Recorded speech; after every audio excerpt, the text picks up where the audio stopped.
Okay, Idris, thank you for joining me. Take one. Yes, this is definitely take one, and there's been no technicalities for this one. No technical issues. We don't have technical issues, mate. No, It's not. Just get on with it. We're one take men. it's all smooth sailing. So you are. Yeah, this is it. We're finally sitting down to chat. After only mentioning it a couple of days ago, we finally sitting down to do it. It was inevitable, though, right? Yeah, we spend this I much think- time together in the season. It was I inevitable. think you were planning it from the start, really. Wow. Just looking for an angle. Yeah, I'll find a way in with him. That's what I thought. I know what I'll do. I'll take days and days off work and go flying all over the country just to get you on a podcast. Work. Yeah, well. What's that? Well, I think we're going to cover the fact that you don't know what work is throughout the course of this, to be fair. But how's things? Like, what's new? What's going on? How are you? I'm relaxed. I'm chilled. Yeah. What? Season's basically over, so there's a bit less pressure to go out on the nice days now. Yeah, the nice days aren't as nice now anyway, are they? I guess. Yeah, it's winding down. Yeah, I feel like I've fluffed it up a bit, to be honest, in that you and I obviously had a great start to the season, and then work finally grabbed me. Crept up on you, didn't it? Yeah, it did, sort of caught me up. And then, yeah, you've obviously been still smashing it, and then we're end of the season now. And I mean, I'm trying to think when the last time I saw you was before you went to, when you stayed, I think, before we went Super Final. Yeah, it was, yeah. Yeah, we've not flown together, have we, for a long time now? No. Have you flown since then? Apart from tandem? No, not flown any XC. Only tandem. What was my last? I don't know. Did you go to Westbury with the tandem as well? Yeah, Westbury with the tandem. Yeah, and then the Peaks. And then Pete's with the tandem. And I've not done anything XC for a while now. Mm-hmm. I can't even tell you. I did one that bombed. I think maybe Kirsty was. I couldn't even tell you. I think don't it know. was. Yeah, from Beacon. Planning to go to Worthing, wasn't it? That one. I think that might have been it. Yeah. And you landed by the aqua park. Water park. Fancied a dip. Yeah, Cotswolds. Yeah. Yeah. We planned to land by the sea, I literally- and you thought, I'll just land by... I got confused. There's a lot of water at the Cotswolds Water Park, so you can understand. I got confused. You're like, it's a beach of sorts. Yeah, that's right by my syndicate. I literally landed quarter of a mile from my syndicate lake. Did you make the ice cream selfie, you know? Yeah. Tim Petrie's ice cream selfie at Cotswold Water Park. So you're like the man, the myth, the prodigal returning son. Idris Birch comes back to the UK and takes the UK paragliding scene by storm. This is like your... That's the one side of the headline, but we know what the other side of the headline is. Oh, yeah. I mean, you can say what you want on this podcast, but I don't think we're ready for that side of the headline yet. No, it's just the homeless bum. Yeah, there is that. I mean, a man of your age should not be living on his father's sofa, out of a black bag, flying everywhere. It's a recycling bag. Come on, we're a bit more upmarket than that. But so you have let's start, I guess. Let's have a look at where you've been. Lots of people are you're going to have made a massive impact in the UK paragliding scene this year, because obviously you've come back and you've absolutely smashed the league. And you did most of it on a C wing, and then you've probably eradicated all those flights since you've been on the Enzo. But you did. You obviously, the nail was in the coffin when you were still flying a C wing, really, and then you got the Enzo, and you've just obliterated them scores as well. But most people will maybe, to a lot of people, you would have been unknown probably. You know, lots of people don't follow the comp flying and stuff. You've been out the country for a while, so where have you been? What have you been up to before you came back? So like you alluded to, I've been out the country for the last 6.5 years. I've been out in Korea doing testing and designing with Jing gliders, and that came to an end at the end of last year, and so I decided to come back to Britain. And the cool thing to do is to move in with your parents. That's what I'd heard, so went for that. It's great. It's great for Bumble and Tinder. Living with parents. Great for your dating life. What are these apps? I haven't heard of them. You said we weren't allowed to mention them, didn't you? That's right. I'll tell you later. No, and I came came home to Malvern, which, well, the whole season really, what we'll get to is there's a lot of luck involved. Like, Dad living on the side of Malvern is, I think, probably Beacon is one of the best takeoffs in Britain, I would say. I think what you've done this year is, because the Malvern Hills was generally a easterly site, possibly a westerly site, and everywhere else people would scrabble onto other hills, and you've sort of proven that, hang on, it takes pretty much every direction if you pick it right. There are better hills to go to if it's a northerly, obviously, just because of where they're situated, but you can fly we've flown the Malvern Hills in some really strange directions, or no wind at all this year, and lots of people maybe don't do that, but living so close, you were just up there every opportunity, which is, as you said, it's had a big impact on your season. I think the only kind of quarter of the compass that we haven't flown cross country from Beacon is in a southwesterly. I think. I was thinking the very same thing as southwesterly. Yeah, and also because there's better southwesterlies that offer bigger. I've flown it. It was raining, and I landed at home. but you just wouldn't, and you wouldn't go there, right? If it's a southwesterly, you'd go to another southwesterly that offers bigger potential. Yeah, true. And especially that part of Britain. I think southwesterlies is one of the directions you don't really have a problem finding a takeoff for. Yeah. It's not, you don't have to go far to find a southwest. Especially living Worcester, you're so in between England and Wales. Yeah. You really do have the pick of the litter, right, of where you're gonna. It's perfect. Yeah, where you're gonna fly. Perfect. Yeah. So, and then again, with a lot of the luck, I would say, I started the season on the Bonanza, the Sea Wing from Gin, and it's a glider that I know well because I helped test and develop it through all the prototypes. And so I knew I'd like that wing, and I knew I was waiting for a two-liner, and I thought I'll get something that I know and I'll enjoy in the meantime. And turns out it's pretty good for cross-country as well. So, yeah, we had some good flights together, and it was, I'd say where a big part of the luck for the year was obviously joining kind of your team and the friendship that we already had before, obviously, from meeting a few years ago in San Andre, and I knew I'd get on with you because we have a similar interests, flying, MMA, sports, that kind of thing. Yeah. We've got dark sense of humor. Me? We're both known for our incessant talking as well. Well, one of us is. I just know, that's why I know you won't drown me out, so I knew it would work. But yeah, so you obviously came back to the UK. You'd been over at Gin, and I find out that your job at Gin sounds a lot more exciting than it actually is. You think what people may think that you were doing is not necessarily what you were doing out there. You're not testing gliders every day and making them collapse and then put this new line here and go out and test it. There's a lot of other stuff that goes in, which you really enjoyed, which isn't maybe as exciting as people think. Yeah, you're right. I think a lot of people think it's all falling out the sky test pilot stuff, but it's not. That's probably, at least at Gin Gliders, about 20% of the work. Less than 20% of the work is the collapses and stuff like that. Most of the work is flying, and most of the work is flying for feeling, comfort, and handling, and just minor tweaking on the hill, and then major tweaking in the workshop. Like get back at 7 o'clock at night, start cutting the wing up, taping bits up, and changing plastics, whatever. Yeah, moving loading points, just to improve the important stuff. Just to improve the general feeling and make it more comfortable to fly. That's the trickiest part. Doing the maneuver generally. As a general rule, if the wing flies nicely, it's going to be fine in the maneuvers anyway. There might be some minor tweaking you have to do for the maneuvers. Like as long as the spiral's okay, because if the spiral's not okay, then there's going to be bigger changes needed to the wing to get it to pass that. But as long as that's okay, the other maneuvers are generally, as long as the wing's nice, it's going to work. Yeah.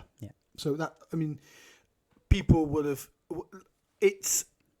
For all intents and purposes, it seems like the ideal job, right? That's like, that's amazing. That's what you want to be doing. But after spending time with you and talking, it became apparent that actually it's not. You have to love the development of paragliders and the production of paragliders to want to do the job that you were involved in, because True. it was extending a line by 10 millimeters and then going back up for another fly. So that's an hour long, and you're just gliding down, not doing any maneuvers, just want to see how it flies, it's straight and level and stuff. And then you land, it's like, oh, actually, I think you need another 10 mil on that. So repetitive stuff that. Yeah. I mean, I know what you mean. It's like, it's not maybe as romantic and ideal as you think, but at the end of the day, you're still getting paid to go flying, so it's all right. Definitely, but I think you'd have to. So someone like myself, Yeah. who, well, you know me, I fly when it's ex-seeable or I don't really fly. So in the winter, my paraglider goes away, and that's why it's good that I'm now tandem rated, because it'll get me to fly in the winter. Otherwise, generally, the Enzo was going in the cupboard in September, and it wasn't coming out again until February, and that's how I fly. And I don't do beach days. And I got a just general Bonanza for sort. sale if you'd like. No way! I've seen you drag it across Selsley. Just cleaning it on the grass. You did a good job as well. It's Yeah. perfect. I always thought it'd look better green. Yeah, but you know, since I bought that wing, it smells of cigarettes. Does it? Yeah. It's But it's not weird. me. It's weird. Yeah, and so for someone like myself, there would be a huge amount of tedium involved in that job. But having spoken to you, and then when we relined my Enzo and stuff, I could tell your passion was just in glider development, tweaks, little things that don't work. Why don't they work? How do I make them work? And that's when it suddenly dawned on me that, you know, that your role was very much about like almost being an engineer as opposed to being a paraglider pilot. The paragliding was secondary to the fact that you just wanted to develop this new thing and you enjoyed playing with them. So I think a lot of people would be interested to know that what the work that goes into developing the paraglider, the flying in the paragliding is a small aspect of that, and it's sort of the finish. Yeah, the finish, right? That's true, and I think looking to the future, it's going to get smaller. Yeah. I think more and more, the way to go is more in the FSI, you know, the analysis on the computer and modeling. Yeah. And if you can get that work and set up right, which has been super tricky until recently, as everything with the paraglider is elastic and stretchable. You know, even the cloth will stretch in a bias direction. Yeah. So it's really tricky to model it. But as we're getting closer to getting that perfect, hopefully we'll see less prototypes and maybe less flying time. Yeah, so then it will just be down to the development aspect. Yeah. Yeah. Which is, I mean, people don't, if they haven't spoken to you about it, like there's a real passion in you for that. And when we were doing my wing, I could just tell it ignited that passion for you. So it was obvious that that's the role that you liked. So you come back from that, you leave your role in Korea and you come back to the UK. And what was the general idea? Right, I'm going to have some time off, or was it just right? I'll find something, and hopefully I'll be employed in the next 3 months. Or did you really think, right, I'm going to go at the UK season? No. Initially, my thought was I'm going to get employed in the next 3 months. Yeah, that's exactly what I was thinking, and I was like, yeah, that's why I was kind of hesitant to buy a glider in the beginning, because I was hoping, I knew I had the reserves that I'd saved up over the years to be able to last a year, basically. Yeah. So I knew if it didn't work out, I could sustain myself, but I was hoping to get employed within 3 months. And unfortunately, because of COVID, those plans kind of fell through a little bit. And then after a few flights in a couple of XCs in Britain, I was like, oh, hang on a minute. This is really nice because, I've done seasons before in Britain. But I wasn't the pilot I am now back then, So now when I come to it and I'm looking at it, I'm like, hang on a minute, this is a really great place to fly when it's on. It's you don't need to be anywhere else. I mean, it's my favourite place to fly that I have flown because I love that. I mean, you can go to Wales and stuff and have some mountains, do you know what I mean? Like hills, really. But you can have that terrain. You can go up to Snowdonia, it gets a little bit bigger. Go up to Scotland, it gets bigger again. But it offers everything. It's tricky, it's fast, it's slow, it's mincy, it's booming. I really like flying in the UK.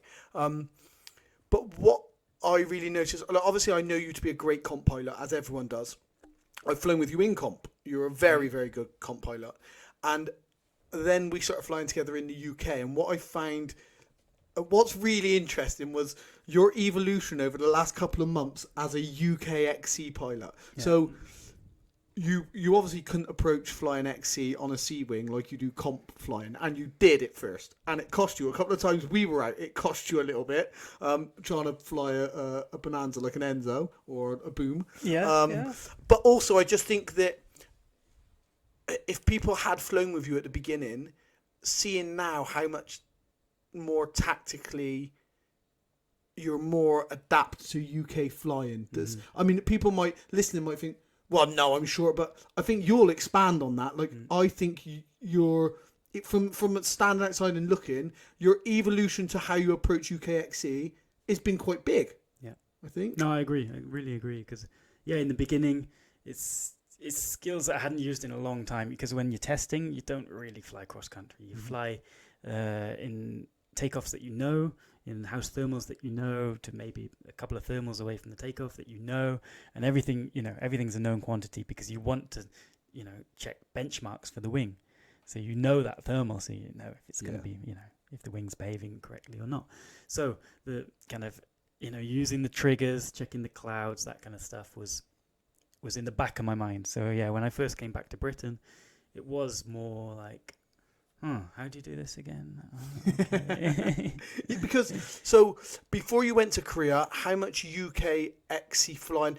So how long had you been paragliding before you went to Korea, and then how much UK proper XC flying did you have before you went there? Because you jumped into comps quite earlier as well, right? So I went to Korea in 2014, and I started flying in 2007. So I had 7 years, but that's 7 years. Several of them I was a student, so you don't have a lot of free time or money. For a long time I didn't have a car, because the choice was paragliding or car. I chose paragliding. So so my cross country was pretty limited, I would say, and I did feel in the beginning definitely a little bit handicapped by living in rural Wales. You were living West Wales at this point, in West Wales, and then the number of takeoffs that you have is quite limited, and I was watching the flights getting done in England, and I was like, it's not fair. And you're what, 17 at this point? 18? Yeah, 17, 18 that was. Then when I was 18, I went to university in Swansea, so I was down in southwest Wales. It was a bit better, and thankfully a lot of the club pilots were really nice and would pick me up from my university accommodation, take me to the hill, and so I got looked after a bit there. But still, before I left Britain, my best flight was like 88k in Britain. So like my XC flying wasn't that great, I would say. Yeah. Before I left, So your first, I'd done a lot of flying in Europe, in the Alps. Yeah. And so I'd done bigger flights out there, but in Britain the best was like 18. Your first UK 100 was the one from Lecky that day with Tim Pentreath and Joe, right? When I went back to Westbury with Laurie. Yeah, it was. First 100 of the season. Yeah. Mm-hmm. So that was your first 100. Yeah, I kept it UK. quiet. I didn't want to tell anyone that was my first British 100. I was like, I remember when you told me. I rang you like you were like, oh, you made the. I was with Alex as well. We came up together, and Tom Cole was there, and I was with Lawrence, and we're all looking at the sky. And then Graham Steele was like, I'm not sure it looks like it's on today. So we were like, fuck this off, go back to West. And Westbury looked booming. But it turned out to be a bit of a controversial day, it seems, didn't it? Some people were chatting around on some groups saying like... Yeah, I think it was just people in certain areas had big towering clouds and rain. Yeah, we can see them, in other areas, that wasn't an issue. So people were too busy to jump on the bandwagon. And on a comp day, it was a level 1. Like, 100%, it wasn't even a level 2. So that's the other thing that people have to remember. Yourself, Joe, and Tim are all experienced comp pilots, and you've decided to fly 100k on a day that wouldn't have even been a level 1 and a task day. So that's very important for people to understand. But you've previously done 88k, so you come back to the UK, very competent pilot, but comp flying is not XC flying, and it's specifically not UK XC flying. You're bound by a task, and also you have a massive gaggle to follow. You didn't have that once you started, so that, I guess, was just, I need to really read the elements, and I haven't done this for a long time. I fixed one of those problems through the season, Wes. Oh, yeah? Make a task every day. Every day. Then I still have an arrow, so I know where I'm going. Or make 10 tasks the night before, share them with each other, and then pick one on the hill and change it. Yeah, Yeah, that was what it was really. that's wasn't it? really what it was. Yeah, um, like the day that you went on to the Malverns and then ended up Anglesey on a day then when you weren't meant to be flying. Yeah, just random days. That's lucky. That was just too much luck in that flight to be normal, I think. I mean, it's not for me to comment. You flew the flight. You've been lucky a lot then this season. Right? I mean, there's no two ways about it.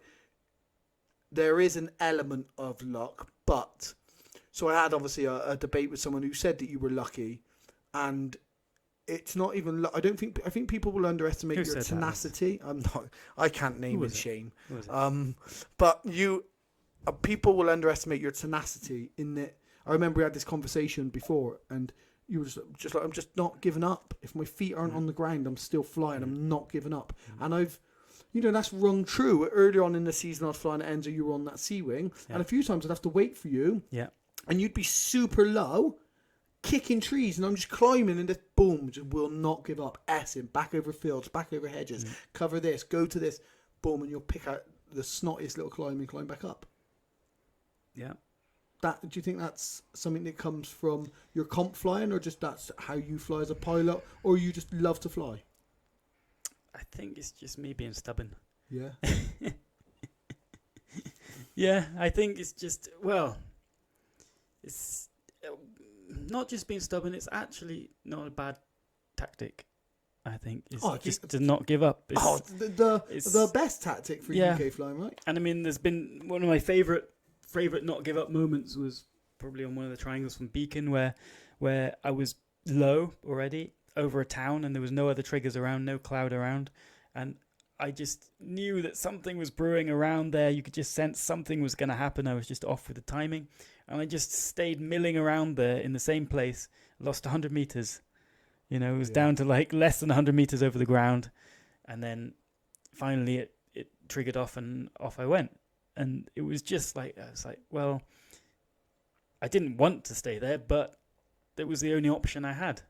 It was either land there or glide into nothing all around you. So you were in a zero? Yeah, it wasn't a zero. It was like half a zero. So each half of the turn, I would fall down a couple of meters. Yeah. And then fall down and keep falling down and search around a bit, and you'd feel the glider surge in one direction, and you go, okay, let's elongate the circle that way. No, that didn't work. The other way, a little bit better. Almost a whole zero, that kind of. And then eventually, it's like, oh, there it is. Yeah, because I mean, I've seen you a few. My favourite one for you this season would not given up would have been at the North-South Cup when you broke off to the left, or you broke off, and we're all in a gaggle, and you broke off, and then I broke off. I went 10 minutes later, I broke off. I was sure you were decked. Yeah. Sure you were decked. You were under a sky that had nothing above it, above you, and the other guys who pushed on out over what's the name of the town? Telford. Yeah. They were doing quite well, but I pushed off downwind, and I was doing really well. Yeah, you were well ahead. Then like an hour or like, I don't know, 50k later, I'm like, oh, it's Guy and Theo. Yeah. So we push on together. Next thing, I see you again. This is like now 80k further on from where we lost you. I see you as a dot near the ground again, coming in at ground level, straight into this field where I was certain, oh, he's getting out of his harness. Oh, this is it. He's done. And then the next minute, I'm on the deck looking up, and you speck out above me and fly above me. I was like, how have you done it twice on the same flight? That was the lowest save of the year, that one as well. Yeah. That was over that sports field. The top of the trees next to a school. Yeah.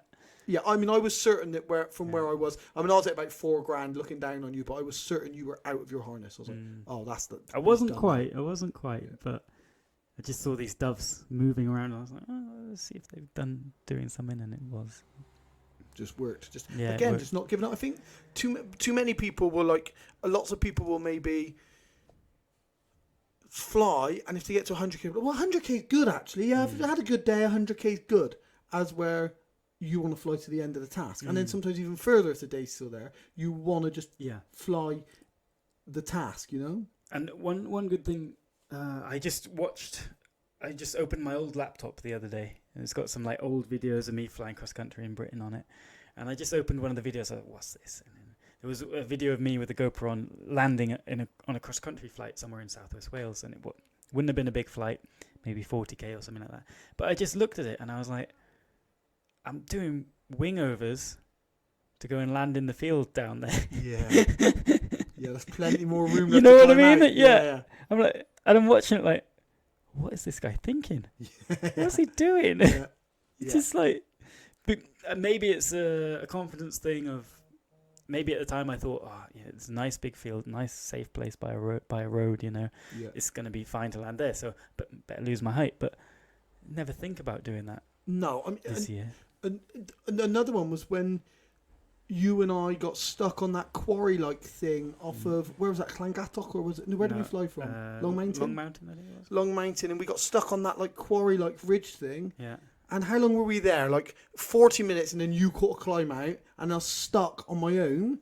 Yeah. I'm like, fuck. So Well, I have to wait again. Joe climbed out first. Joe was gone first, yeah, yeah. and then I climbed out. Well, we kind of climbed out at a similar time. And then you were stuck there, and I was thinking, oh, come on. Yeah, and then so I managed to ping out as well, but we were there for ages, just back and forth, ridge soaring in thermal lift. Really, there was no real wind. Yeah, to it was literally. like going up, Take going turns down. to be a little bit higher than the next person on a beat, Yeah. and then we just it pinged out eventually, and we did. I think we did about 110k or something that day. I think we did quite okay. We didn't get anywhere near our goal, but I think we did. Over We landed near 100K that day. Leinster. Yeah, we got snowed on. Yeah. Yeah, it was. But that was another one. It's just a.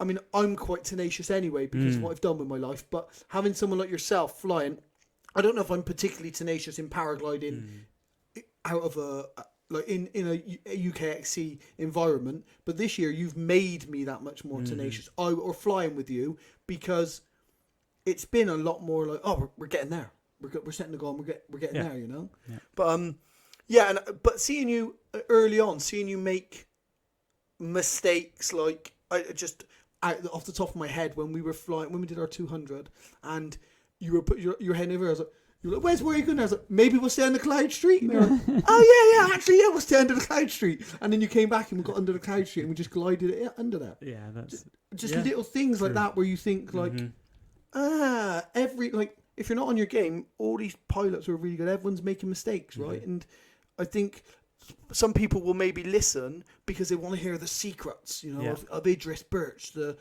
secrets of what happened. It's like, well, no, I'm still making mistakes. I'm just realising those mistakes, or someone's pointing them out, and I'm correcting them the next time. Yeah. You'd agree? That's it. Yeah, absolutely. Like even the last flight I did from Charpenau, I realised in the flight the mistakes I was making. I was like, when the day started to heat up and get better and the base was high enough, I thought, okay, now I can afford to not take some lift and just move on. Yeah. You know, to speed things up a little bit. And so I skipped a thermal and then went to the next cloud, and then, it's not so easy to find the climb under this one. Okay, let's go to the next cloud. You end up getting low. And then you're like, well, that's because you skipped that thermal, isn't it? So stop doing that. Yeah, exactly. Yeah, exactly. And I mean, that's even if you're only a few hundred foot from base, it's still better to be at the base, getting that little bit of cloud suck at the end.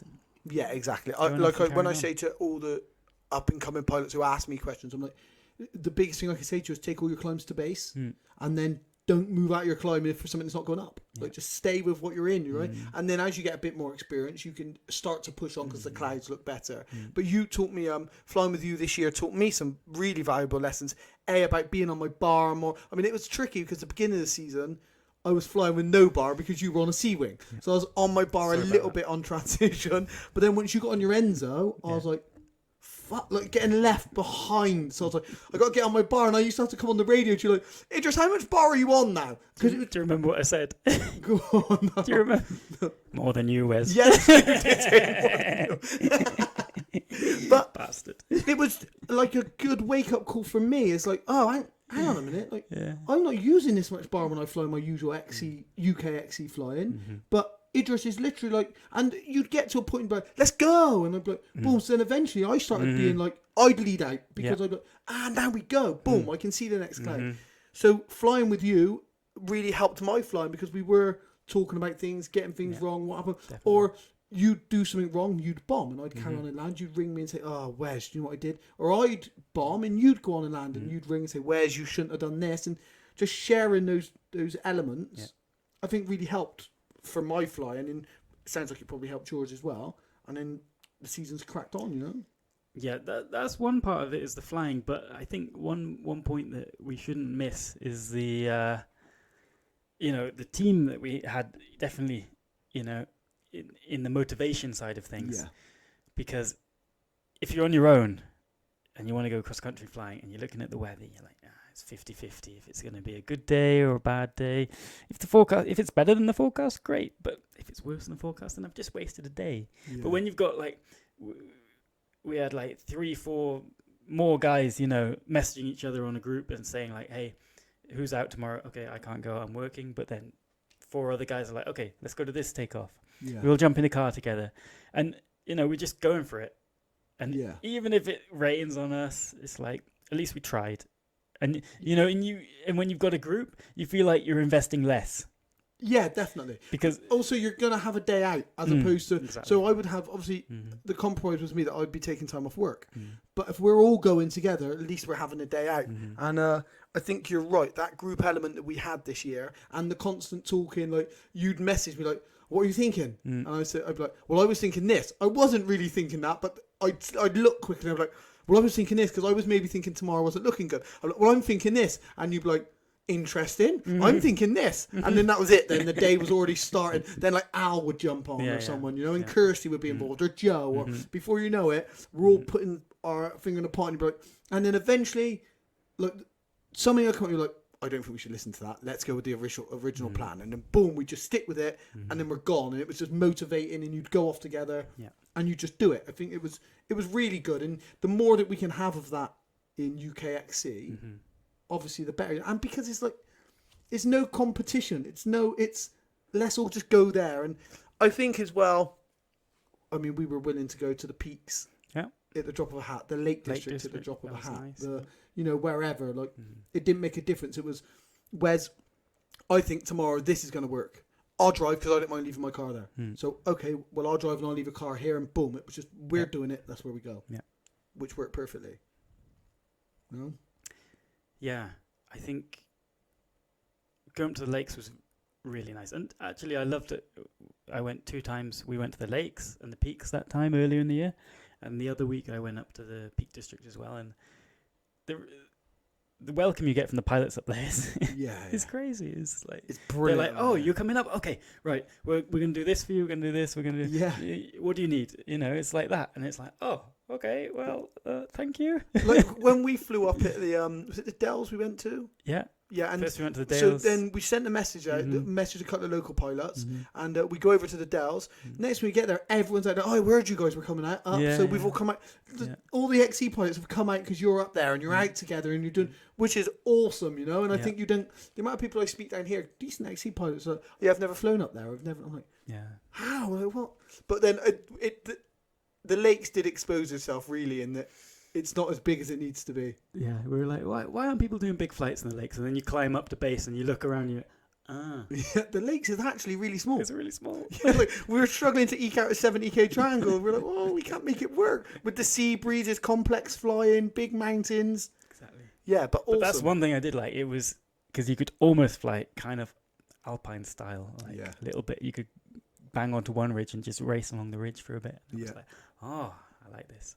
Yeah, it was good. I bombed on that flight, so I didn't fly it with you, but it was your first time flying in the lakes as well, and I remember my first time flying in the lakes. It's awe-inspiring. It's an amazing place to be in the UK to be flying there, But yeah, so that takes you into the season, and then you obviously now you've smashed it. You've had a crazy good season. You say smashed it, but still some goals are not quite there. Like 300 points. Well, 300k. 300k or 300 points. I would be happy with both or one. You said that like 300k or 300. I'd be happy with both. Yeah, no, we'd all be happy with both. You're not on your own. I mean, there's been no 300k flight this year. Yeah. I'm a bit surprised because I don't think there's been as big an assault on UK XC fly. I mean, Graham Steele over the last couple of years have been amazing. Do you know what I mean? But as a group consensus, especially with our little group, I don't think there's been such a big attack, and there's been no 300k day, which is a bit shocking. Maybe the Sharpenho day, maybe. Yeah. with enough people. Yeah. Because we set the goal for 200, and that was under. We underplayed that one.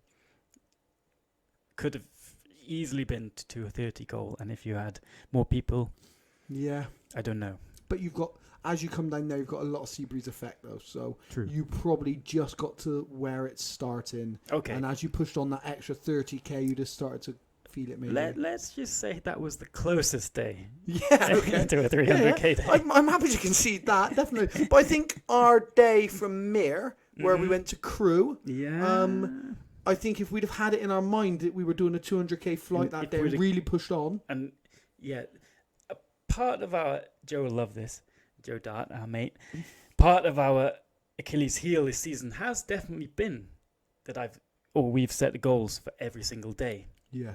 And there's no two ways about it. It does narrow your focus and narrow your vision into, this goal-orientated flight. Yeah. And then maybe like on that day, that day we didn't have a goal, to be fair. No, so I think that's why it worked out so well.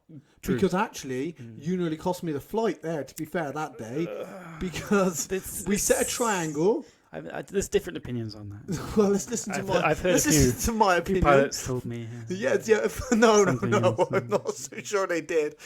So we set a triangle. We go on the first leg. It was obvious it was too windy for a triangle. So we get to like 120 or something, 130. And I think we're up near Kidderminster, weren't we? Yeah. So we're near Kidderminster. And we push on a bit. And you're like, right, where are we going then? And you say, I'd really like to land where you landed up at Rhyl. So I was like, yeah, okay, Ryl's on. North Wales could work. You're like, yeah, I think North Wales, which we thought would be a 200k goal. Perfect. So then we're looking at the sky. I was like, well, Crewe could be on. And you're like, no, we'll go to North Wales. Yeah, so then anyway, we head towards North Wales. Al's flying with us. With no radio. As well. Didn't have a radio. You and I are talking on radio, obviously. Yeah. And then all of a sudden you come on the radio and you're saying, where's I think I'm going to stick with Al? And you shoot off to the west, to the east. And I was like, well, brilliant. I'm like 5k to your west, heading to North Wales, and you've gone back to the east. So I was like, okay, so I come back towards you guys. Next minute, you've gone back to where I'd just come from. So North Wales. North Wales. Where it's going. North Wales. Yeah. Changed it again. So we came on the radio anyway, and I was like, look, this is stupid. The Cloud Street says Crewe. We go to Crewe. And you were like, yeah, I think you're right. You didn't say go to Crewe. I said go north. I didn't say Crewe specifically, but I did say go north, right? Yeah. Agree? Yeah. By this time, you'd already floored Al. Well, yeah. You'd put Al on the deck, so you came back to me. Where should we go? Yeah. But that was a case where actually not having a task was really beneficial. Mm-hmm. True. Because we changed our decision a couple of times based on the sky around us and flew what we flew. I would say that's maybe what made me a little nervous in the end. That's why I was like, because when you're talking on the radio and at that moment, the snapshot of the sky is like, oh yeah, we're going to do that. Yeah. And then you climb up a bit more, and you come out from base, and then you see in front of you like the way you want it to go is a big blue hole, and you're like, well, I'm not doing that, obviously. Yeah. And then so I angle off that way, like, oh, that makes sense. And then I look over and see Wes still continuing on the plan. I'm like, Wes, I'm not doing the plan anymore. Sorry. yeah. I mean, you got a radio. You could let me know. I did. It wasn't that late. You were just a little bit away. I mean, did you have to sit and wait for me to climb back up and get to you? No, I did sit and wait for you. Yeah, I know. Yeah. That's because you'd almost decked me, right? Yeah. Yeah, I don't dispute that. And then with Al, what happened was because he's never on the radio. Yes. Which is his fault, obviously. Yeah. And so I went. We got to each other, and I shouted at him like, Al, we can either go kind of to Crewe or North Wales. And he was, okay. And I said, North Wales, because I fancied going to North Wales, like you said. Yeah. And he went, okay. And he just turned like 45 degrees off course line and shot off into Wales. And I was watching him like, well, I said North Wales, but I didn't mean like right now. And off he went. And, onto a massive transition. I was like, well, we've still got some clouds this way, so... But I mean, it was an amazing flight because it was 200 odd K. So Yeah, it was it was our brilliant. first one, First wasn't it? 200 K, yeah. So brilliant flight. But also it was great because we really questioned each other. We both made decisions. We both came back together. But after that one little hiccup, once we got our shit back together, Yeah. and we knew where we were going, we worked really well. I mean, I couldn't fucking catch you, to be fair. Once you got under that cloud street, you were just full on bar on that cloud It was street. a juicy one. We just didn't have to turn. Best one of the year. Yeah, it was full on. Yeah. Well, we didn't want to turn. We had airspace above us. That's true, yeah. And then coming into land, and you were like, "Wes, where are you going?" I was like, we're landing at a train station. Yeah, we're landing this field over here. I was like, I don't think I'm going to make it. And then you were like, you'll make it, pussy. I was didn't like, say that. I'm not going to make it. So I landed in another field, which, if I'm honest, I could have made it. I was a bit... The trees had put me on. We'd been flying 7.5 hours. You're a bit tired. Yeah, maybe I was a bit tired. And the trees on a roundabout had put me off because Idris wanted me to land on a roundabout. So I was like, all right, I can do it. But then when I looked there, I was like, there's a nice big field. It wasn't just the roundabout. there. It was the field next to it. Well, so I landed in the big field and you landed on the roundabout pretty much. Pretty much. Yeah. But yeah, I pussied out a bit there. I was Yeah. tired, you know. But it was good. I think it was a good flight. That was my favourite flight probably of the year. We've had some crackers though. I didn't mind because at least you fell over when you landed and it gave me a good laugh. How dare you? The long grass, wasn't it? It was the long grass. It was longer than I thought. It was like 3 foot. But yeah, it was good. I mean, I think that was really good. And it shows the benefit of a radio. Yeah. But also it shows the benefit of, you know, like when you don't have a plan, you've got the freedom. But at the same time, you've got too much freedom sometimes as well. True. And you end up questioning if it's the right decision. That's what I was... What I want to say was like, without an arrow for that flight, I was a little bit like, oh, maybe we go that way, maybe we go that way. Yeah. You know? And also, you're not counting anything down towards your goal. Yeah. You're sort of counting a marker up yeah. towards 200. Yeah. And at 140k, the 200 wasn't even in my mind, really. I'm thinking like, right, we got to stay up. The sky don't look great now. It's breaking up a little bit. That's true. It wasn't until we got to like 180 that we were under that street. We saw a street in front of us and we're like, oh yeah. Yeah, we got this. Now I think we're going to. We've got this now. Yeah. And then we couldn't get down. Yeah. But yeah, it was, I think that was really good. And there was, you know, when we climbed that Golden Ball, that was a great flight. That triangle that we almost closed. Oh, yeah. That was a great climb out. One bird. Almost close it, but just but that was a case the climb out was brilliant. Stood there chatting. We're like, yeah, we got a little while, yeah, and we're fanning getting things, and you're in your kit, and you're like, just clipped in, and you're like, where's bird? And I'm stood there, and my gloves aren't on. I'm not clipped in. I was like, shit. And Scrabble, you get it. I said, well, sorry, I've got to go. And you're like, yeah, I know. Yeah. Bye. But that was a great climb out. It was a really good. Like, and you got clipped in fair enough pretty quick, and you remembered your leg straps and everything, which was great. Yeah, it was perfect. And that was good. That was another good. We've had some great climb, which I'm sure people don't want to just hear stories of us recounting them, but we have had a really. This has been my favourite UK paragliding season, besides my first. When you first start doing XCs, always like, because it's all so new, right? Yeah. But this has been my favourite. Just little things like getting on the train, checking with the woman, is this the train to Bristol? Yeah, quick, jump on. We jump on and we end up in London. Halfway to London. Did we go into London? No, in the end? We got on the subway, on the thing, didn't we? Yeah, it was like a no stop to London. Yeah. So just little things like that, we just made it. I mean, it was a massive cock up, but and then you get back and you're getting into. Actually, we weren't much later than we. Not much later, but you're retrieving your car at 2:30 from Mere, you know. But just things like that were what made the season really cool, you know. Yeah, definitely. It was a really good season. Like as I say, my favourite UK season so far. My favourite too. Yeah. Yeah. I mean, you've only got 88k to compare it to. To be fair. Well, what have you ended on now in the league points wise? 148. Okay.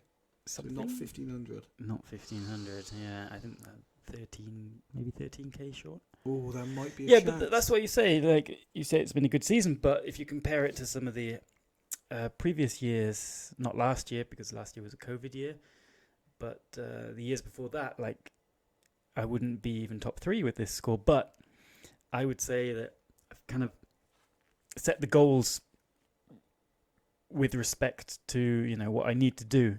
Yeah, if not that what makes you think sense. is possible. Yeah, exactly. Or not, not like we always set the goal for what we thought was possible. Yeah. What we kind of knew we could get to. Yeah. That Westbury day was a perfect example of that. Westbury. You bombed. I made the goal 160. We don't talk about that. But that was a perfect example. No, that's an example of the day where we set the goal too short. Yeah, but that's what I'm saying. So Yeah. we put the goal at what we think's possible. Yes. Not at what's, because really we should have had it in the coast. We didn't make them at the limit. No, exactly. Always. Yeah. That day the coast was on, wasn't it? True. You know? Yeah, so we should have definitely. that day. It should have been a case of set the goal for as far as you can. But we were worrying about the 200 points. It was a 200-point score, 160k or something. Yes. It scored us 200 points. But right, Yeah. if we need 200 points on all of our scores. Is Yeah. what we were thinking. It was quite early in the season as well. Yeah, it So was we quite thought the day wouldn't get that good as it got. But Yeah, exactly. And I mean, it's chasing the league. I haven't done the league for 3 years previous to this, and it's awesome. And I think I'll do the league every year now. But I realise that you've got to not have a job or be at a job that you can just get away from at the drop of a hat. Because a couple of times we spoke the night before, and I've said, "Yeah, I'm coming out." Yeah. And in the morning, I'm like, "Nope, I can't. I've got to work." And that costs you can't. You can't miss a single day, because that day that looks like 150k is actually your 220. Yeah. And that's the one that would have maybe sealed me second place, you know. But you miss them because you have the commitments. And I think yourself, this is the luck factor for me with you. Not when you fly. The luck factor is that you can do what you like when you like. Flying-wise. Yes. And well, one thing to mention as well is that I was away. You know, I've been away 2 times in the season, and I've only missed 1 day. Yeah. Exactly. You know, I was away the first time. I was away for 14 days. 10 days. No, I was away for like 8 days and then 10 days quarantine Yeah. at home. Yeah. And thank God there was no good weather in that, or I would have gone nuts, I think. No, 5 days quarantine. Sorry, it was 5 days quarantine. So I was away for just over 2 weeks that time in June or July. Something like that. June, July. And you guys did the like a 90k, really nice triangle. Triangle from the week. You, Alex, Tom. Yeah. Really nice 90k FAI. And I was like, okay. And then I went to Switzerland for 2 weeks, and really, luckily the weather was bad. Yeah. Sorry, guys. Yeah. And then when I came back, before I came back from Switzerland, Kirsty messaged me like, yeah, it looks like the weather's just picking up by the time you get back. I said, yeah, that's what I ordered. Yeah. But yeah, exactly. I think that's the luck factor for you, because like the commitment, how much do you think you've spent in retrieves, fuel, associated costs with XC flying? If you had to put a number on what you think you've spent, what would it be? It all comes under miscellaneous expenses, whereas it doesn't count. It doesn't count. You know? But I reckon you've got to be talking a few grand. Train journeys, fuel. I don't think that much. Do you reckon? I think $1,000. Maybe, yeah. Maybe you haven't paid all your train fares then. I absolutely always paid the correct fare for every single train journey. Whereas I mean, that one back from crew, 78 quid train journey. Then you got the fuel to get to where we took off. So, which was Mir. So that probably cost you 25, 30 quid. That's like over 100 quid day. Easily. Yeah. So how many you're telling me you only had 10 of them this year? No. I only had... this year, I think I put in the league like 30 odd cross countries. Yeah. And I missed a couple because early in the year I was like, I'm not going to put that one in. Yeah. But towards the end, I wanted to just for like posterity or whatever. Yeah. You know. But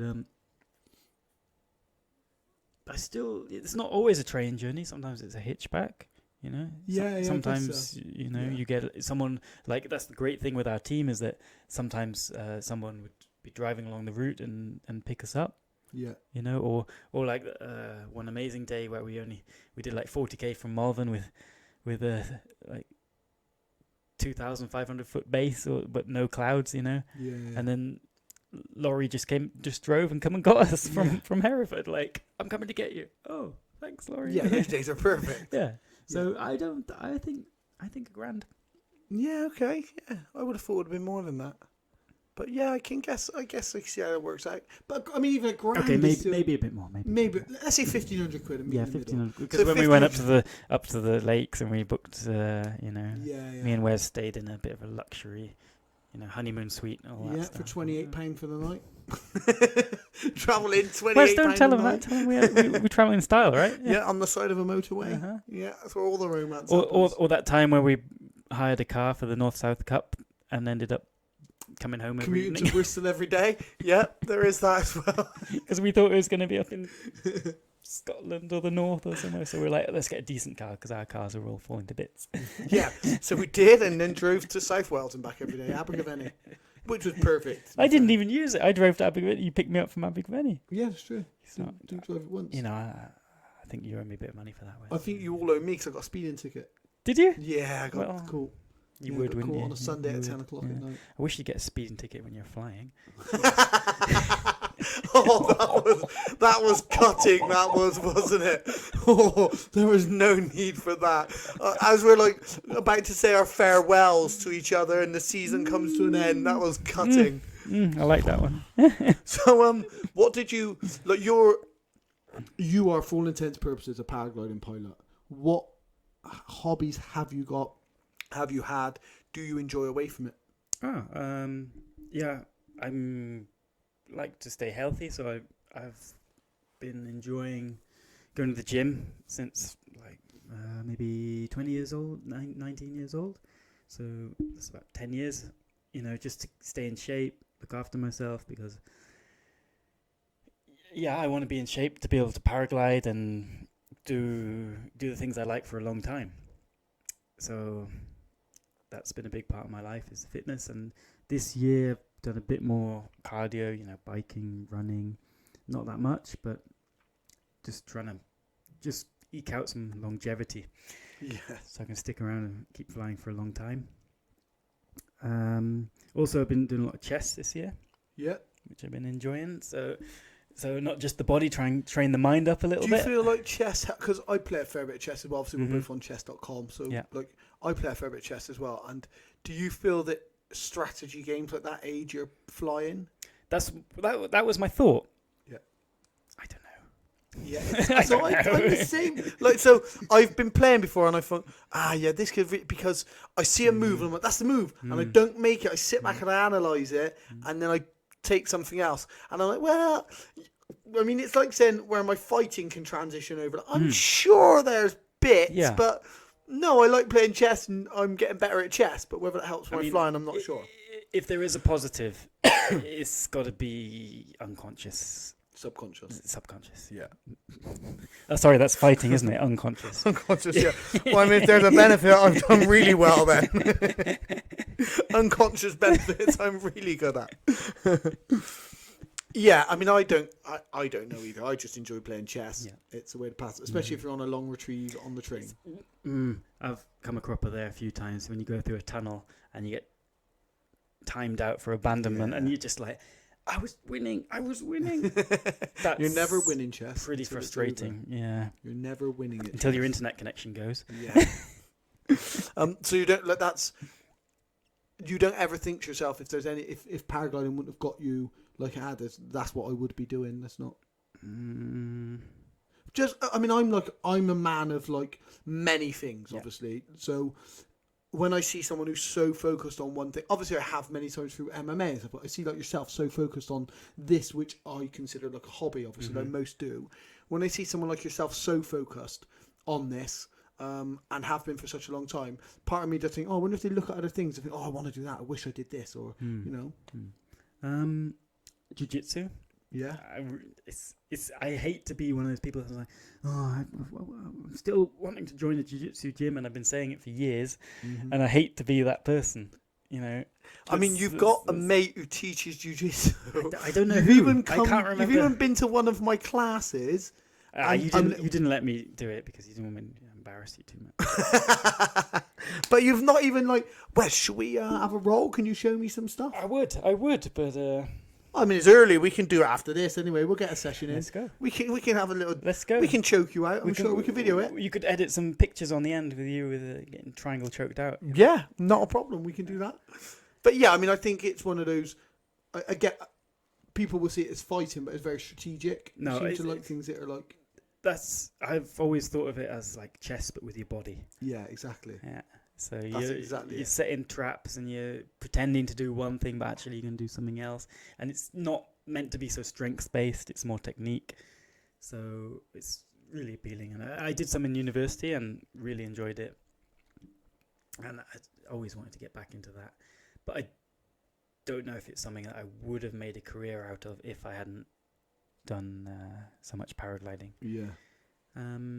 I've always been really interested in like sports and nutrition and stuff like that. So I always think like if I hadn't studied geography like I did in university, maybe I would have liked to study like nutrition or physiotherapy or something like that. Yeah.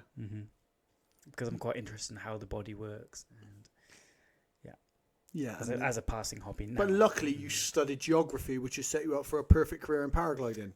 Yeah. I see the all correlation. works out, It's almost like you just passed the time at university so you could paraglide. It's funny you say that. That's how it reads to me there, I have to say. There was maybe a little bit of thinking of geography, mountains, paragliding. That works. Yeah, that works, yeah. I mean, what have I'm you done looking with at the rocks. what have you done with your geography degree since getting it? Well, you can read a map to get you... read a map? Yeah, that's right. I still mix up my east and west, but there we Yeah, it seems like you possibly passed time, Idris, is what I'm reading between the lines there. You know, everyone says you got to get a degree in it, and there you go. Yeah, I mean, they say that, and then I went to university later in life, and for computing and IT, got my foundation, and I was like, no. Paragliding was a big part of that, because I sat in a classroom, programming, looking out the window at bubbly, lovely cumulus. I was like, no, that's me. Missing, like, training, I was like, nah. So I got my foundation and binned. Yeah, it's just, I don't, like, I guess there's just certain things that being punched in the face every day and rolling around with sweaty men does not seem to many people like that's a career avenue, or there shouldn't be any motivation to do that. But once you do it and that's your career, it's hard to not. And even now that my career's possibly over, it's the dread of not doing that, So I guess once you're that involved and committed to paragliding, the dread of not paragliding would be... Because did you lack motivation this year at all, or was there any times where you just really didn't want to go out and fly, so you didn't, or were you just super motivated all the time to get out and chase those numbers? There might have been a couple of days where I was not so motivated, and luckily there was people around, like especially that day going to Anglesey for the 200 goal. That was just Tosh sent me a message in the morning, just like, "Are you out today?" And I was like, "Well, I wasn't gonna be. I was thinking of having a rest." And he was like, "Well, I'm thinking of heading up Kettle Sings." I was like, "Oh, what time are you going?" "All right, I'll go up." Yeah. But if you maybe lived in Bristol and you had to drive an hour and a half to get there, you possibly wouldn't have even... I never would have gone. Yeah. Yeah. Yeah, so the convenience factor, but... Definitely. Yeah. Definitely. But aside from that, I don't think I really suffered from too much lack of motivation. And a big part of that was the team and the friends, like there was always somebody out, pretty much. And yeah. I mean, if it's flyable, there's going to be people flying, right? Do you think it's helped or hindered your comp flying? I guess any time under a wing and you're flying the wing, I guess. I think it's helped, but I did feel it a little bit in the comps when I was going for goal, because every time I've been going for the goal in Britain, I'm always like, take any lift, and looking at the altitude over goal, like 100 meters, no, that's too risky. But in a comp, more than 100 meters over goal is like you've left it too late, basically. Yeah. So I struggled with that a little bit, I would say, but I think in my comp flying, I think what was missing a lot actually was the XC flying component and finding the thermals on your own.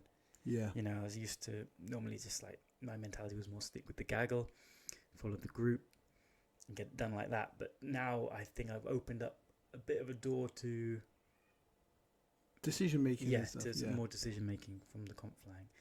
Yeah. And so I'm looking forward to play with that a bit more in future comps. Yeah, I mean, it's been a crap season for comps. You obviously you had DeSantis, which looked really good, but it looks really good from the outside, not from a comp pilot's perspective. Yeah. And lots of really good pilots were struggling at DeSantis at the super final. I had a lot of fun. My result wasn't the best, but I really did enjoy it. It was pretty scary. I found it a bit scary the first 2-3 days. Yeah. It took me a while to adjust to. It's my first time flying comps in the big mountains, and then like the mountains are 3,000 meters. Yeah. And full-on conditions. And full-on conditions, and we were flying on some pretty windy days. That some of the Swiss weren't too happy with that we were flying on those kind of days. But at the end of the day, the World Cup needs a lot of valid tasks. So, and I was saying, like, if I would still have been surprised if they stopped it. Even we had one of the days we had like 30k of wind coming over the mountain. Wow. And we were still flying. And then I landed and I spoke to my Swiss friends, and they were like, yeah, that should have been stopped. And I was like, oh, I would have been a little surprised if they stopped it myself from the outside, but obviously I'm not a local there. And they're like, yeah, but normally we wouldn't fly in these conditions. But so was that just like it was naughty on takeoff, or the whole flight was a bit? No, takeoff was in the fine. valley. Takeoff was fine. Yeah. But like, I would say every day we were watching someone fall out the sky. Yeah. And we were really lucky nobody got hurt. But no reserves, right? No one reserve over the Goldfield. Semi-intentional, apparently. Yeah. So, but that's it. There was no there was no reserves, but there was a lot of stalls and spins. Also, it's the elite. Yeah. The pilot quality was very good. Yeah. And but every day you would see someone, and you'd be like, okay, I guess there's a little bit of lee side there. I'll go around that bit.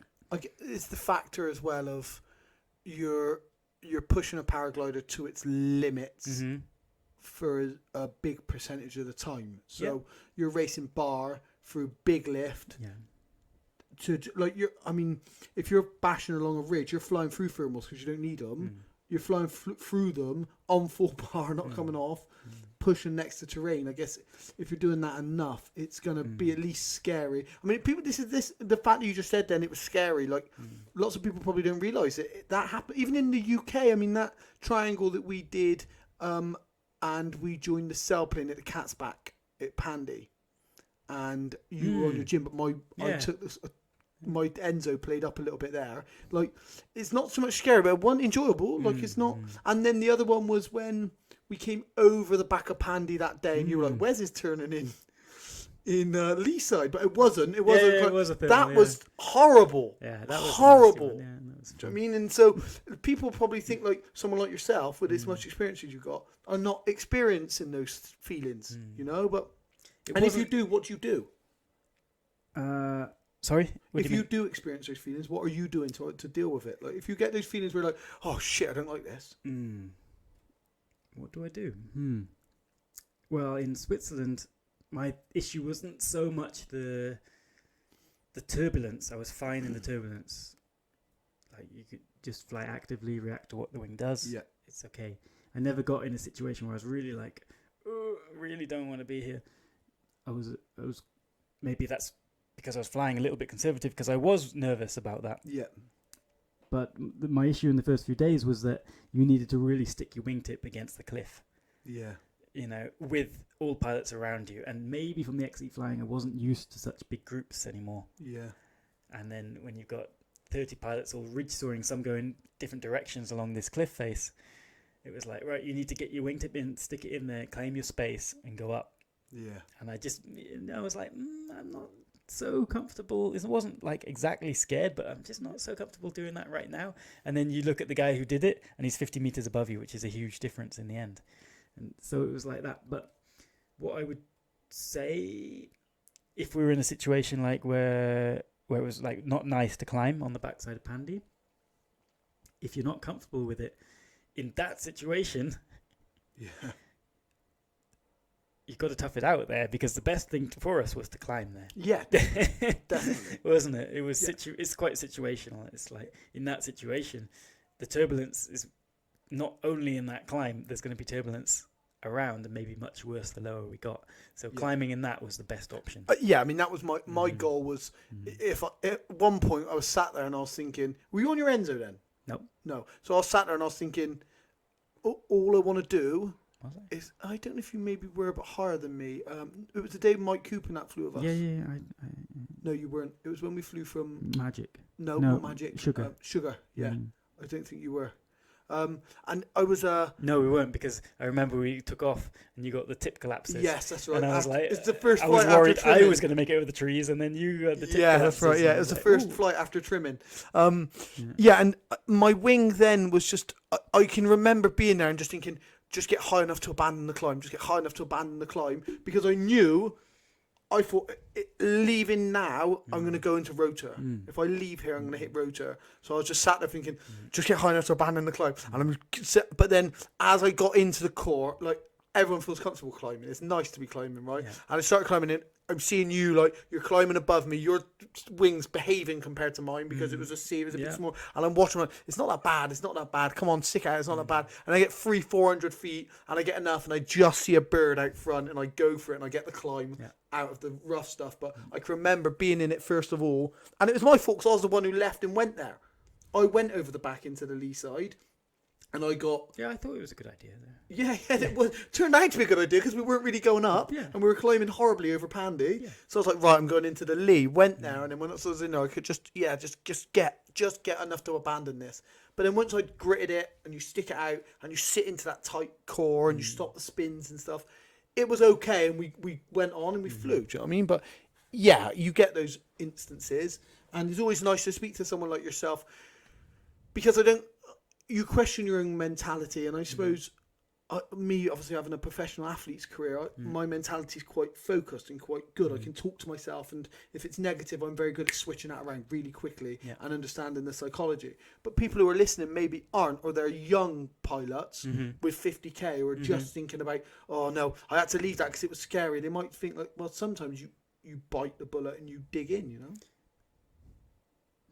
Yeah. And then sometimes you don't put yourself there as well. Yeah. Yeah. Well, I mean, obviously we could have done better. We didn't need to do that. Maybe if we'd soared on the cat's back a bit, and searched around, we might have found the real nice, windward to climb. That would have been the smart thing to do. But it was it was a marginal day anyway, wasn't it? With rain around and overdevelopment. Not cumulonimbus, we weren't going to get sucked up, but there was rain around. Yeah. So we were just like, we've got to move on. The sky did look better to the north, didn't it? Yeah, definitely. But we couldn't quite get there. But if you're like a younger pilot, there's there's definitely no shame in landing. Yeah. If you're feeling unsafe. And it's always better to do that, actually. Definitely better to be safe. Yeah. Right? Yeah, goes right saying, definitely be safe. But I think that can be said too flippantly. I don't ever want to say anything that encourages people to fly unsafely or fly in air that they shouldn't be. But at the same time as well, sometimes it doesn't feel nice under a paraglider. And that's just the way that it feels until you get a bit higher, or you get a snotty bit of climb that's maybe in rotor, and it's going to be broken, it's going to be horrible, you're in the lee, but 100 foot more, and it can make all the difference. And sometimes it just doesn't feel nice to be under a paraglider, because it's a sheet with air underneath it, right? And so I completely wholeheartedly agree, stay safe, above everything, stay safe. But sometimes you do have to accept that actually it's just not going to be nice for a little minute. That's a good point as well. Yeah? Yeah, I'd agree with that. Yeah. I'd like to disagree with you, but I can't. I also think let's not coach people via a podcast, right? Let's not, definitely don't listen to me. Do you know what I mean? Yeah. So what's next? What's the plans? What you got going on? Anything? Hopefully get a job. Yeah. Yeah. And that's the plan. Get back away from the UK, back into the industry. Yes. Work. Yeah, it's time to get a job now. Yeah. Do you think you'll miss? I mean, the chances are you're not going to get any development jobs in the UK. So the chances are this might be your last UK XC season for a little while. Yep. Would you miss it, Quite or do likely. you think if you had a job in Europe or in America developing one of those two places, you'd be happy with the PwC circuit and not focus on the UK XC circuit? No, I want everything. But I want it all. I definitely miss it, because I probably see people, you'll post some flights on your Facebook or Instagram or whatever. Me? New Facebook social and media's Instagram, come up me? by then, yeah. And I'll have to have a look, and I'll put a like, but you'll know I'm just a bit jealous, really. Yeah. Yeah, or I get a WhatsApp calling me a bastard or something. Yes, yeah. Yeah. I just say that you're lucky. That climber's lucky. Lucky. Yeah. I'll concede, of course. Yeah. Yeah, so that's... No, I would definitely miss it, yeah. Yeah. I would miss it, but I mean, it's quite stressful as well at the same time. It's like, you're always on your toes, like, have I checked the weather yet? Okay, yeah. And so then you check the next few days and you're like, okay, I don't think it's viable for 3 days, but you need to still double check in that time in between. Cross-reference free weather forecasts. Yeah. Well, yeah, a couple of them. And then, then when there is a good day, you're excited, but at the same time, you're like, oh, what if I don't perform? What if I bomb out and everyone else goes the distance? It's like a bit of added pressure. And then I have that all the way to take off, and then as soon as I'm in the air, it's just like, yeah, I mean, it clicks then. A few times we've been on our way to the hill, and I've been like, what if I bomb and everyone else climbs out? What if I miss the climb? So I made like you and I have taken off pretty close to each other this season because we spent a lot of the season together, right? We know how each other prep, we know where we are, boom, boom, boom, we know when to. So if you go, I go. If I go, I know you're going to be ready to go and jump into something. Conversely, if you go, sometimes it might just be an idea to sit and wait, like at Malvern that day when Kirsten had to jump into the lead to climb out. Just days when you just got to watch the other pilot, you know. So it is a case of learning. But being ready, just get going. I think this is where people speak to me a lot, and I know people have asked you a lot about how to improve XC flying and stuff. And I think, like for me, I always say this: if you can link 3 thermals, you can fly 100k. Because you can link 2 thermals by accident, but when you start linking 3, you've connected climbs. If you can do that, you can fly 100k, right? If you can fly 100k, you can fly 200k. It's just a case of making the right decisions or having the good sky. So, for me, the big factor is the way that you and I approach things. Not just you and I, everyone does it. Like every time, like Al does it, Kirsty does it, Joe does it. Like the way that it's approached when we get to the hill. You get to the hill and you set up for XC flying. Yeah. Now, what does that involve for you?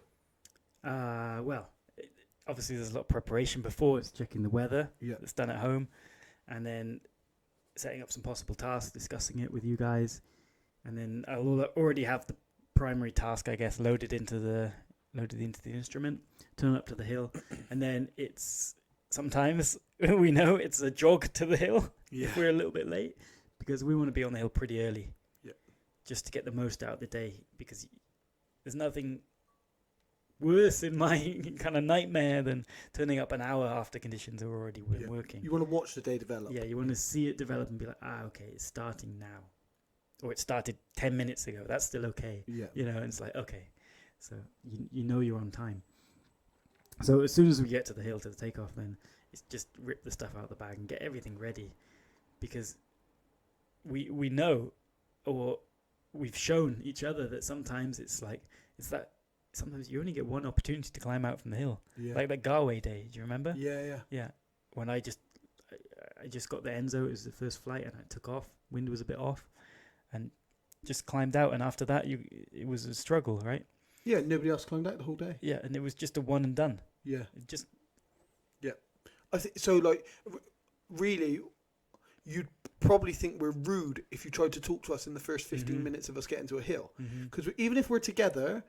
When we got to Golden Ball that day, we knew we had time, so we got there. But the moment we put our bags down, so I always say this: my XC flight starts the moment I'm on the hill. So I'm watching the sky, just like I'll be watching the sky when I'm flying. When I'm unpacking, I'm watching the sky. Is there a bird? Is that cumulus popping? Yeah. And we did that at Golden Ball. We started unpacking, like, well, I think this will work from here. Yeah, well, then we start to unpack. But the moment you start to unpack, there's no we changed the task that day because we saw we were watching the clouds and we're like, okay, the clouds are better off that way, so we flipped it around. Yeah, we're like, right, we're going that way. But I think like people, if there had been a group there, people will maybe think you're rude because we get our stuff sorted, right? You get there, you get your stuff sorted, and it's all laid out. And then as soon as that's done, if the sky's not looking right, now we can have a chat. Yeah.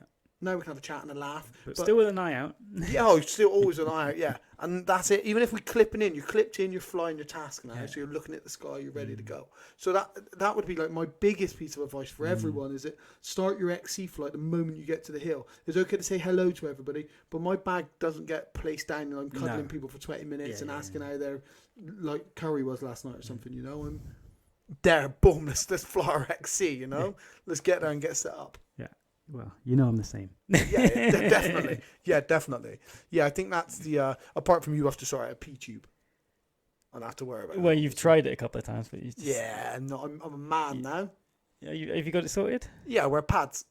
Because I never use them. And how are those working for you? I've never used them either. But what's the point in having a condom that I throw away every time for £2? It's the pad you can use or tomorrow, a packet isn't of it? pads I can keep using. I've never used a pad or a condom in the air. So £8 for the season it cost me for my pads.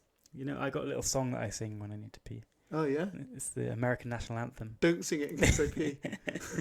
Yeah, I won't. It Otherwise, might be the trigger. your sofa might get the. Yeah, get it might be the treatment. trigger I need. We might Yeah. find something and I'll just start peeing uncontrollably. Yeah, so that's it then. Look for a job. Yeah.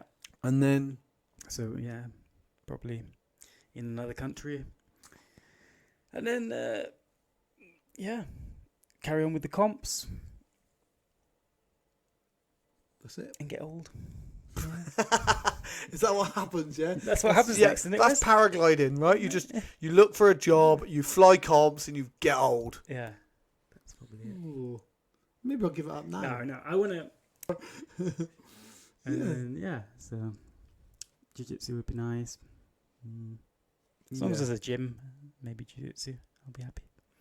Yeah, that's fine. You'll find that out, definitely. And then that's it, mate.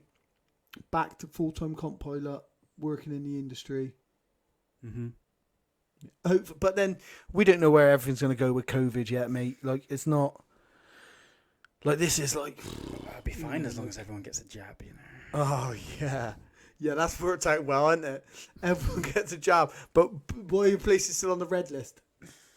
It's not going to make any difference yet, mate. I just, look where we're at. I just think we're... I heard today, Boris Johnson saying that there could be a chance of a fire break lockdown in October. Oh, lovely. Come on. Why not? People are probably missing it a little The bit. falconry season's Us over. introverts are like, why not? Yeah, the falconry season's just getting going, but the paragliding season's over. But Yeah. Come on, more lockdowns. It's just, How long would that one be? I'd probably just be like a month, I would imagine, 2 weeks, maybe just a something month. like that. But yeah, a month or 2 weeks, I don't know. But it just we're just everything's still so uncertain is the thing, true. isn't it? There's still countries being moved in and out of red all the time, and it's going to make travel a problem. So if you do get a job in Europe, it's if you're coming back, or if in America, is how do you get back from there and stuff. So I guess it's hard to make any real consolidated future plans with what you want to do. Yeah. If you're living here, you can make your future plans, obviously, but I guess is uncertain at the moment. Definitely uncertain. Yeah. And now I think if people are meant to get boosters, Proposed. or who is it? People with compromised immune systems. Yeah. But let's see how it goes. I mean, at this point last year we were expecting that at this time things would be much better Yeah. than it is. I mean, so you're double jabbed. What have you had to go through much rigmarole to get to places where you've been?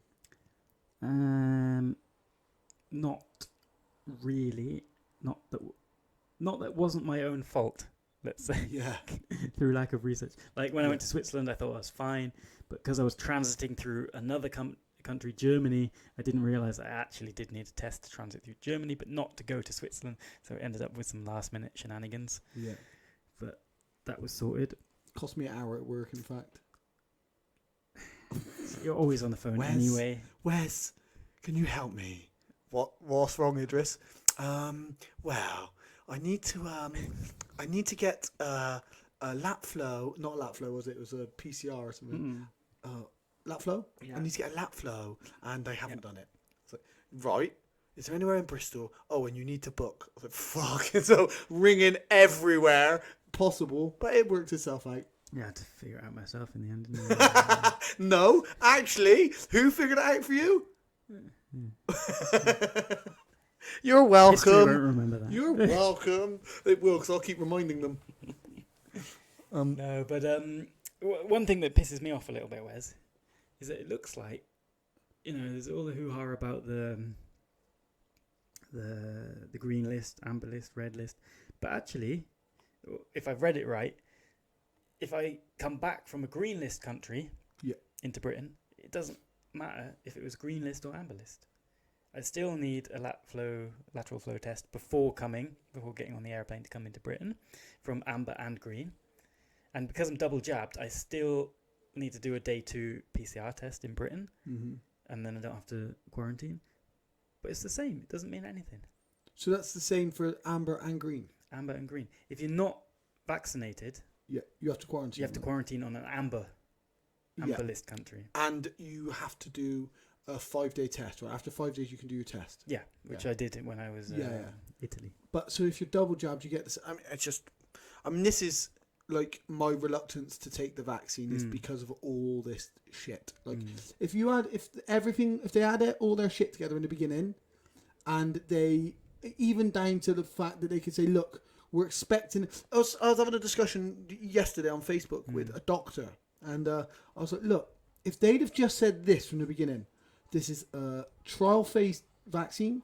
We don't know the long-term effects. We have no way of knowing them until we've administered it to a mass group of people and studied them for a long time.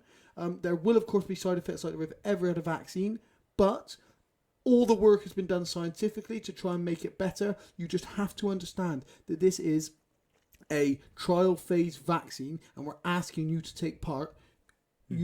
I'd be more inclined to take it, but when you start trying to then, for the people who don't do that, we know that's what this is, right? So when they don't do that, and then they're starting to try and make it mandatory and offer passports to go to nightclubs, and I'm like, hang on, you've made it all a bit weird.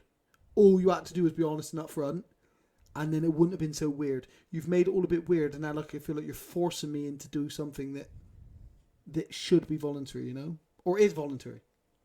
Yeah, but if they do it that way, still some people won't be happy as well. So people of course, there's no people are never going to be happy, but I can only speak for what makes me unhappy. Sure. It's one of those, like if I don't think this vaccine's going to kill me. That's not what I'm saying. And people, as soon as I say I'm not going to take it because I want to know what the long-term side effects are over, say, 5 years. I've got a family history of bad heart problems. My heart seems to be really good.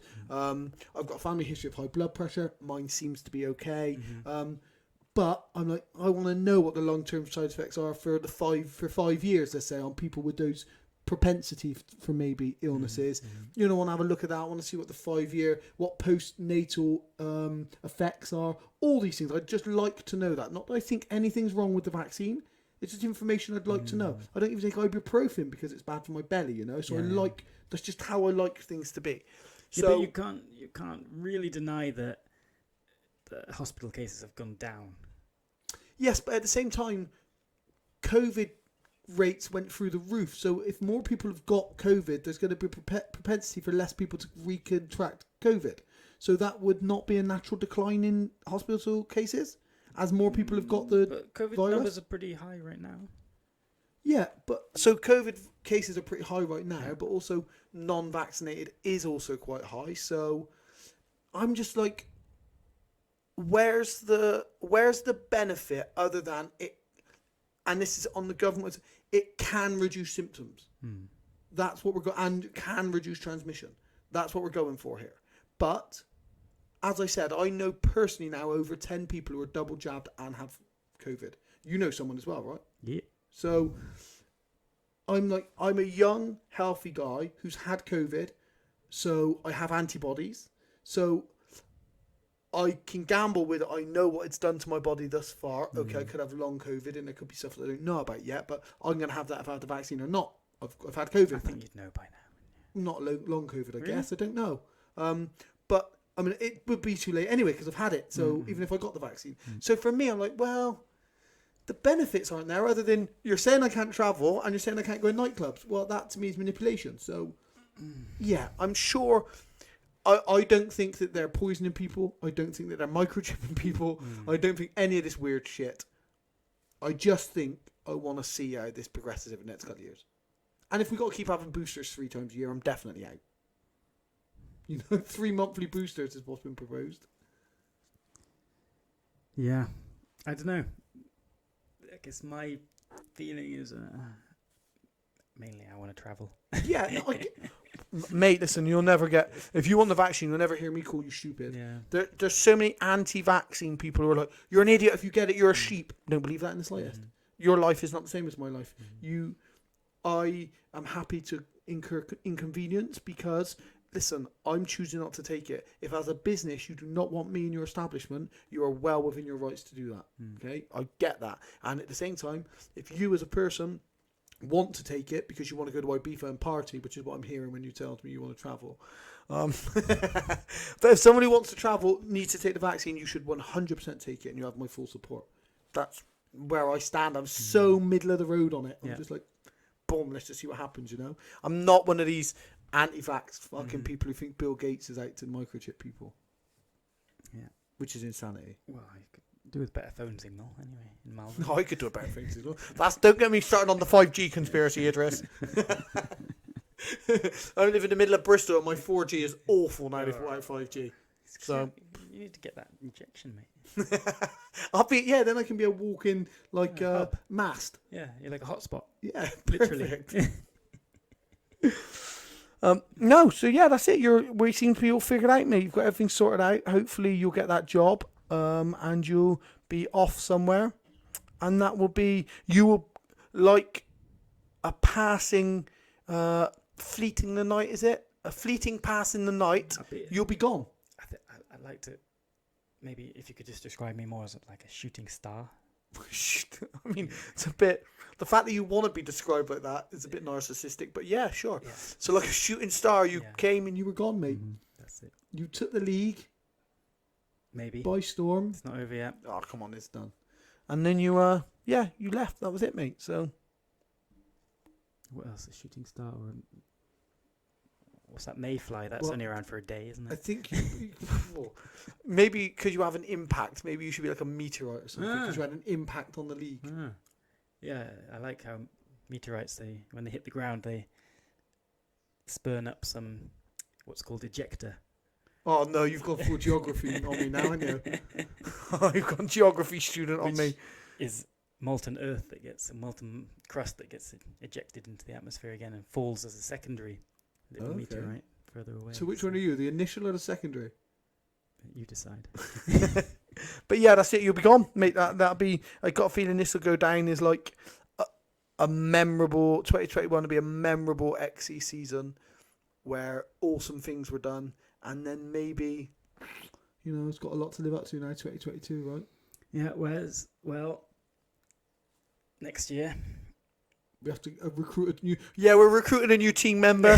So if we can have applications to myself or Alex Coltman or Kirsty. All applicants are barred at the moment, isn't it? No, I'm not sure. What, they go wait till you're out the country? Yeah, I think we're going to put a freeze on the membership. It's like excellent. I don't think you have any input from this point on. Invite only. Yeah. You don't have any input from this point on, I'm afraid, mate. Membership fees are going up next year, Wes. They are.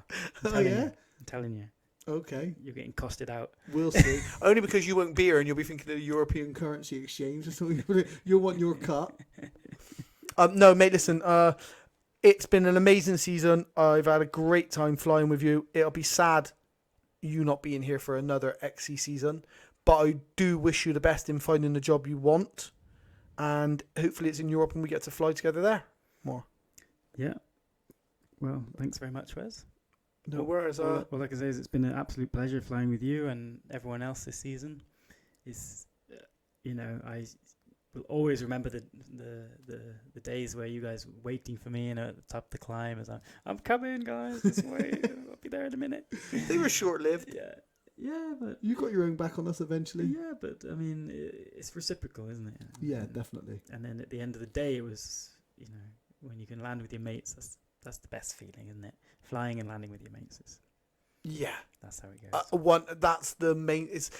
like for lots of people berate the league and they say, oh, it makes it too chasing points and chasing kilometers. No one and says that. people say that. And for all intents and purposes, it is if you're flying it like a competition. But the flying's been brilliant. The camaraderie, the planning, the doing stuff, landing with each other, picking each other up in taxis or whatever it's been. It's been brilliant. It's been my favourite UK season so far. I've really enjoyed it. So I think, I think the UK XC League gets a bad rap from certain people. But I think it's a great tool for UK XC flying. And I think they do so much. And look at what it's given us. I mean, I'm sure you wouldn't have had half the season you have if there wasn't an XC League to put points in. And you'd have maybe done X contest, but maybe wouldn't have had the same amount of drive. Yeah, I think so. I think the XC League's done a fantastic job. The guys, John and Richard, just amazing. They're always there if you have a question about how to close a triangle, Wes. Oh, sorry, couldn't touchy that was, mate. Mate, you know if I would have closed, if that would have been okay, I'd have been sat third, and if the 140 flight that was done the day before the league opened, if I'd have been second. Oh. Mate. Oh, no, there was another one, actually. I worked out the other day. There was another one I didn't get, wasn't there? Oh, my declared score off of the 90k triangle because I landed 50 metres from the... Yeah, well, you can't blame the league for that. No, I'm not. I'm not blaming the league. I'm saying I was shit. I can insinuate that you are. I'm saying I'm shit. No, they've done a fantastic job. And actually what they did with the triangle multiple, increase the triangle multiple to encourage people to fly more closed circuits because of the COVID year. I think that was a good idea. Yeah.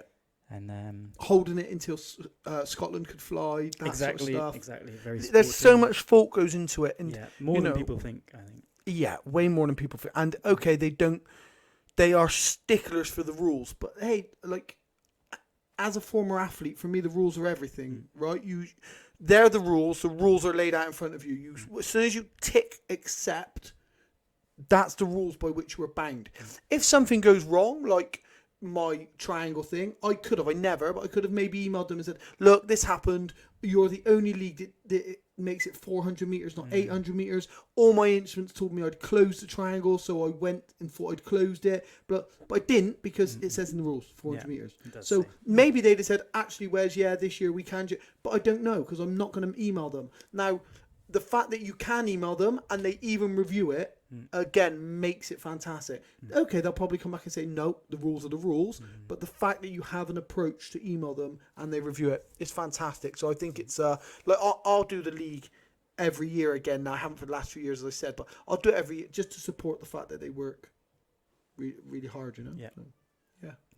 Okay, anyone you want to say thanks to anything? Are you done? Are you happy? No, just thanks to the team. Obviously, thanks to Dad and Jessica, who's put up with me for a few months at home, and the team, the guys we flew with, everyone that's helped pick me up on the retrieves and stuff like that. Like a couple of times, I've not even dropped a pin on the retrieve group, and someone's pulled up and said, "Oh, I saw you on the live tracking. I saw you landed here. Do you need a lift?" I'm like, "Oh, okay." Like fantastic. Or I dropped like a pin on the Southwest retrieve group before, and then someone called me and said, I'm going to try and send a mate to you, and before even that mate had arrived, someone else had seen me on the group and they just come pick me up and took me straight to the station. I was like, this is fantastic. Superb. And also I think all the clubs, the little clubs that we've flown at a lot of different sites this year, a lot of different clubs, and I think that's lots of people should do more of that. Go out and expand your area, because every club has been really helpful. Join a day membership for a £5, or spend a tenner or 20 quid and you get a year membership, access to their sites, and then as soon as you're added onto their Telegram groups, or you message the sites officer or something, you say, I'm thinking of coming up. Everyone's just been brilliant, haven't they? So definitely. All round good season. Well, mate, listen, it's been great talking to you. Thank you very much for doing this. But we're going to get fish and chips now, right? Fish and chips, Thank you, mate. It's your carb day.